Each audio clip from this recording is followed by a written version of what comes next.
Hi, I'm Christy with the Street Food Institute, and I am baking at home. Today I'm going to make some scones. I'm going to make fruit scones with a lemon glaze on top. I haven't had scones in a long time, so let's get to it. The first thing that I do when I'm making scones is chop up the butter. We want the butter to be really nice and cold when we incorporate it into the recipe, and so I'm going to chop it up first, and we're going to put it in the freezer. When I chop up this butter, I want it to be pretty small cubes. Ultimately, when we mix it in with the dry ingredients, we're going to have it be about pea-sized. So I'm going to get it pretty close to that right now.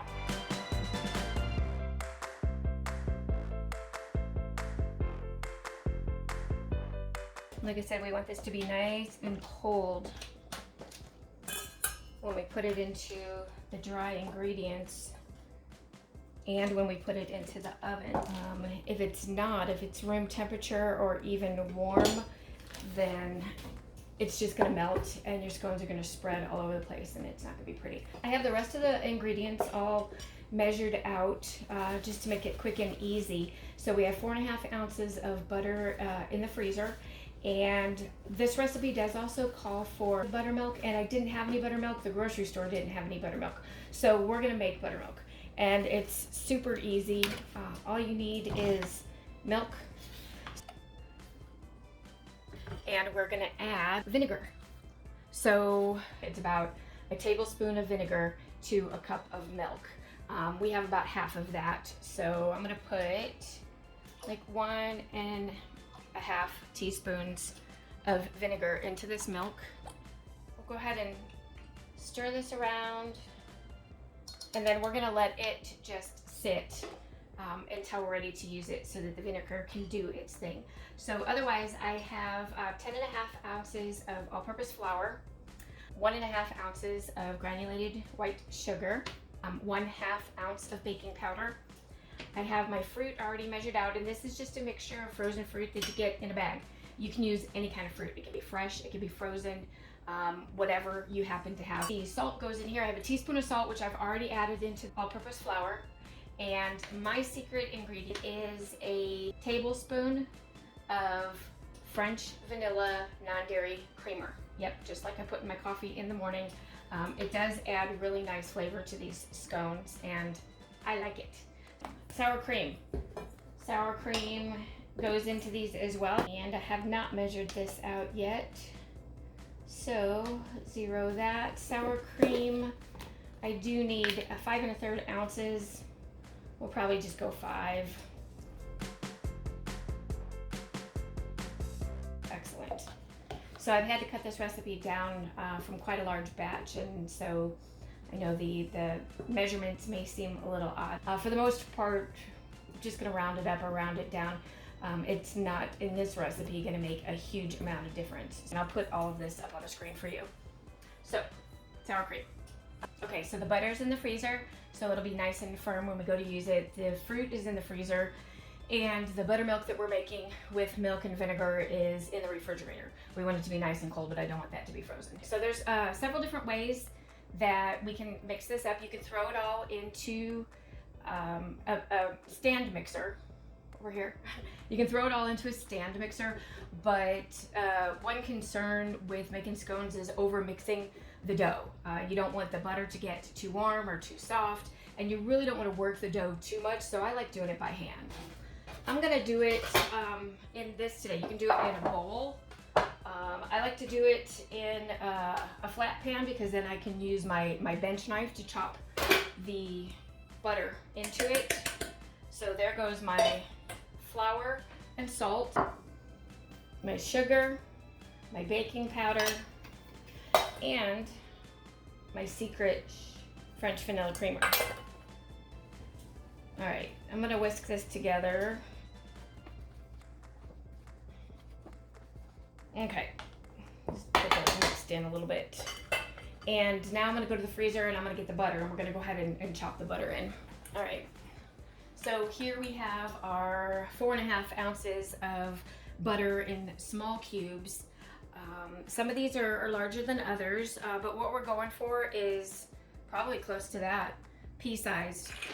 So we're gonna Get it on in there of our little crumbles. All right, so I'm gonna start chopping.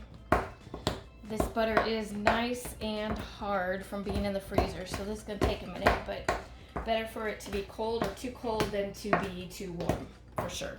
Some recipes you read, it'll say to rub in the butter.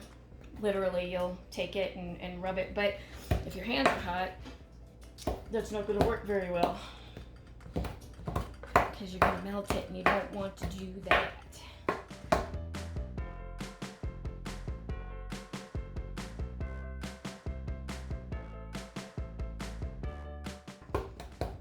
So you can also do this with a pastry cutter. I have one somewhere, so this works really nicely.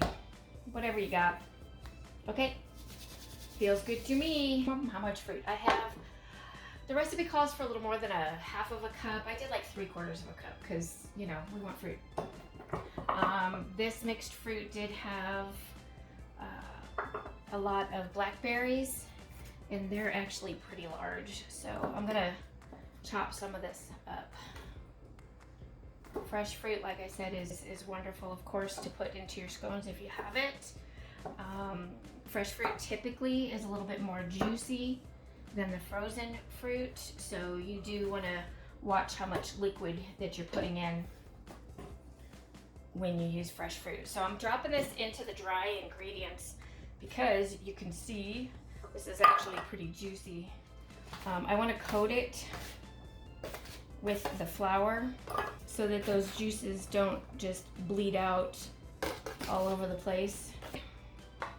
So it's all tossed in. Now we don't want to waste any time getting these babies ready in the oven because every minute that it sits here it's getting warmer. So we need our sour cream, and I'm going to get our homemade buttermilk out of the refrigerator. I'm actually going to mix these together because that'll make the sour cream easier to incorporate into the dry mix.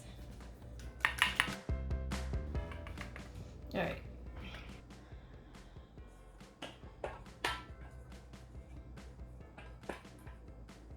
Yay! I haven't had scones in a long time. These are gonna be so good. And you know, a lot of times when you get scones, they're kind of dry, and that's kind of the nature of scones. But I actually prefer my scones to be a little lighter, a little more moist. And these, if I've done it all right, should be just that. In a couple minutes, the liquids will start to soak up into the flour, and then it'll be a nice shaggy dough.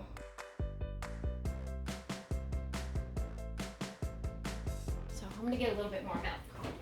All right. And I'm really gonna do a little bit. We're gonna just like drizzle some, and then we're gonna mix some more. We don't want it to be too gummy, nor do we want it too dry.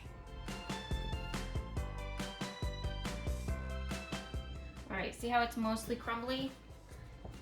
Not a whole lot of dry. There's a couple different ways you can do this. I have this Silpat with the circles on it. We're gonna go 8 inches, and we're gonna just do it into a mound. You can do it on the counter, you can do it on the table. One way that I started doing it when I first started making scones, I didn't have anybody to show me how, and I was not having great success with forming it into a mound. So I started using a bowl, and I am going to, I'm going to put it in this bowl. No, you can't see this. Let's do it this way, right? Maybe left-handed. Yeah. See if I can get it in the bowl, not the table. All right. Now there's still a little bit of dry stuff hiding there on the bottom. So in the bowl, I'm gonna put some flour on my hands because it is gonna be a little bit sticky, and I'm just gonna smush it down into the bowl.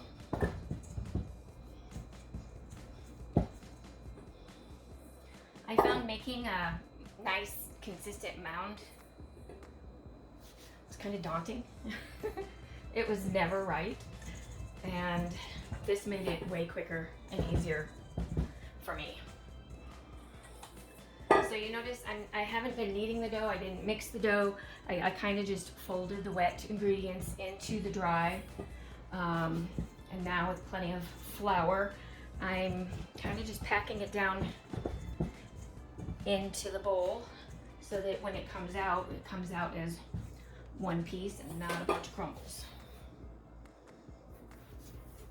All right, a little bit of flour there so it doesn't stick. I think I have it pretty well packed into the bowl. It looks pretty level, so hopefully when we flip it out, we have a nice mound. Let's see what happens. Ta-da! Looky there. And if we were to look, we're a little short of 8 inches, but that's perfect. Yeah. All right. Make sure that it feels like it's all packed together, because when we go to pick it up, after we slice it, we don't want it to crumble and fall apart. Sheet pan with parchment that we did go ahead and put some cooking spray on. All right, now we're gonna cut this into 8 somewhat equal parts. I don't saw through it. I don't even put the knife and drag. I put the knife through and I pick the knife up, and that's it. 2, 3, see, it's getting sticky because I didn't put flour on there, but we're just gonna squish it right back in there. Get some flour for this last cut. Okay, last cut. Down and up. We got a little bit sticking over here, but that looks pretty good. If you have a pie server, it would work. I use my knife. You just need to be careful, of course, to go ahead in here and scoop them up and transfer them to your parchment. See, they look a little bit soft. At this point, if you feel like they've been out possibly too long, that your butter is getting soft, or they're feeling like the dough is more room temperature, you can put them on the tray and then pop them in the freezer. Give them 10 minutes or so in the freezer, and then they'll be good to go, because you want them to go into the oven cold. All right. Since I have some milk still here, I'm gonna go ahead and use it to wash the top of the scones. As they bake, this wash is gonna help the tops get a nice golden color. There's a couple ways to finish the scones. You could, after we wash them, sprinkle on some coarse sugar or some raw sugar, and when that cooks in the oven, it is gonna get nice and crunchy. Another way to top them off is to prepare a glaze, and that's what we're gonna do. So I have mixed berries in the scones, and we're gonna do a lemon glaze for the top. I've got the oven preheated to 400 degrees. They're going in. While the scones are in the oven, we are gonna go ahead and start to prepare the glaze that'll go on top. I started with a cup of powdered sugar, added into it 2 tablespoons of fresh squeezed lemon juice, a half a teaspoon of vanilla, a half an ounce of melted butter, and the zest of 1 lemon. I whisked it all together until it was smooth, and we want it to be thick yet still pourable. Oh, beauty. Can you hear them? Our scones are cold and our lemon glaze is ready. I popped it in the microwave for about 20 seconds just to warm it up and loosen it up.